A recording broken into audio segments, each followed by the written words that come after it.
नमस्कार. आज आपण इयत्ता चौथी मंथनचा घटक 1 संख्या ज्ञान यावर अभ्यास करणार आहोत. त्यातलं पहिलं प्रकरण आहे आंतरराष्ट्रीय संख्या चिन्हे. तर यामध्ये दोन भाग पडतात, देवनागरी संख्या चिन्हे आणि आंतरराष्ट्रीय संख्या चिन्हे. देवनागरी म्हणजे मराठी संख्या चिन्हे म्हणजे आपले अंक. तर मराठी अंक कोणते आपले 0 1 2 3 4 5 6 7 8 9.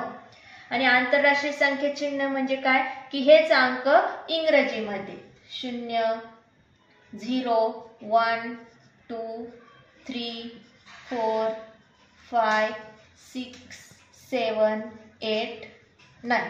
यामध्ये काय लक्षात ठेवायचे की देवनागरी म्हणजे मराठी अंक आणि आंतरराष्ट्रीय म्हणजे इंग्रजी अंक. आता बाकीचे अंक समजण्यास सोपे, पण शून्यामध्ये थोडा बदल आहे. कसा लक्षात घ्यायचा तर देवनागरीमध्ये 0 हा गोल आहे आणि आंतरराष्ट्रीयमध्ये थोडासा लंबवर्तुळाकार आहे. हा यामध्ये थोडा बदल आहे, मुलांना लवकर लक्षात येत नाही, तर शून्यामध्ये हा बदल त्यांनी लक्षात घ्यायचा आहे. आता मंथनला यावर प्रश्न येतात परीक्षेमध्ये. तर आपण पहिला प्रश्न बघूया. 68,754 ही संख्या आंतरराष्ट्रीय संख्या चिन्हात कशी लिहाल?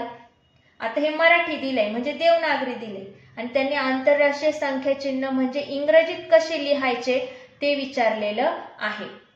तर याचं स्थान सुद्धा बदलायचं नाही. एकक, दशक, शतक, हजार, 10,000 ज्या स्थानावर जो अंक आहे तो तिथंच पाहिजे. तर चला आपण उत्तर बघूया. आता इथं 6 आहे, इथं 5 आहे म्हणजे हे चुकलंय. इथं 6 आहे, इथं 6 आहे, 8 आहे, 8 आहे, 7 5 तर हे चुकलेलं आहे. इथं 6 6 आहे, 8 5 हे सुद्धा चुकलेलं आहे. शेवटची बघूया. 6 8 7 5 4. बघा हे मराठी अंक आणि हे त्याचं झालेलं आंतरराष्ट्रीय संख्या चिन्ह म्हणजे इंग्रजी अंक. तर याचा पहिल्या प्रश्नाचा पर्याय क्रमांक किती आहे?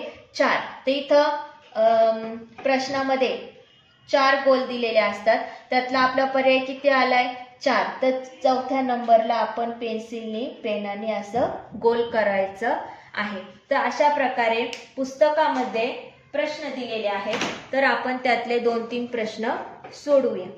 आता पहिला प्रश्न काय आहे? 74,328 ही संख्या आंतरराष्ट्रीय संख्या चिन्हात कशी लिहाल? बघा तसाच प्रश्न आलाय.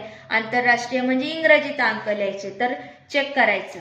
7 आणि इथं 4 म्हणजे हे कॅन्सल झालं.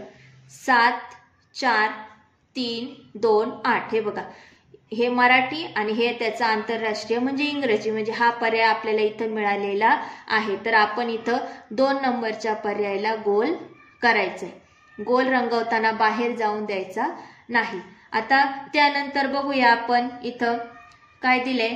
खालीलपैकी देवनागरी व आंतरराष्ट्रीय संख्या चिन्हात लिहिलेली अयोग्य जोडी कोणती? बघा प्रश्न नीट वाचायचा.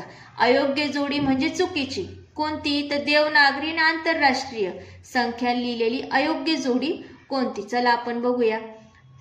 इथं अंक बघायचा. 7 7 7 7 4 4 0 0 7 7 म्हणजे इथं हे देवनागरी आणि हे आंतरराष्ट्रीय बरोबर आहे. आपल्याला सांगितले अयोग्य म्हणजे चुकीची शोधायची आहे.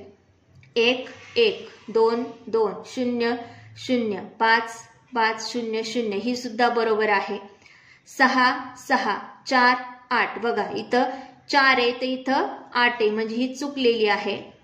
नंतर 1 7 ही सुद्धा इथं चुकलेली आहे. अयोग्य म्हणजे चुकीच्या शोधायच्या आहेत. तर यामध्ये क आणि ड हे 2 पर्याय आलेले आहेत. मग इथं काय दिले? फक्त क आणि ड म्हणजे हा पर्याय आपला बरोबर आहे. तर इथं 3 नंबरच्याला पहिलं उत्तर हे आपलं आलेलं आहे. त्यानंतर इथं बघा खालील संख्यांमधील एकूण किती संख्या आंतरराष्ट्रीय संख्या चिन्हात लिहिलेल्या आहेत? आंतरराष्ट्रीय म्हणजे इंग्रजी बघायचे, तर यामध्ये आपल्याला सगळे अंक इंग्रजी पाहिजे. मध्येच एखादा अंक मराठी असेल तर चालणार नाही. सगळे अंक कसे पाहिजे? इंग्रजीमध्ये लिहिलेले पाहिजे. मग हे सगळे इंग्रजी आहेत, हे मराठी. याच्यामध्ये हा 4 8 2 पण सगळे इंग्रजी पाहिजे म्हणजे हा पर्याय येणार नाही. 8 4 3 0 5 हे सगळे इंग्रजी अंक आहेत. हे मराठी, हे इंग्रजी आणि हे सुद्धा इंग्रजी. म्हणजे किती संख्या आहेत? 1 2 3 4. मग 4 नंबरचा पर्याय कुठे आहे? इथं 4 लिहिलंय. मग हा आपला 3 नंबरचा पर्याय हा बरोबर आहे.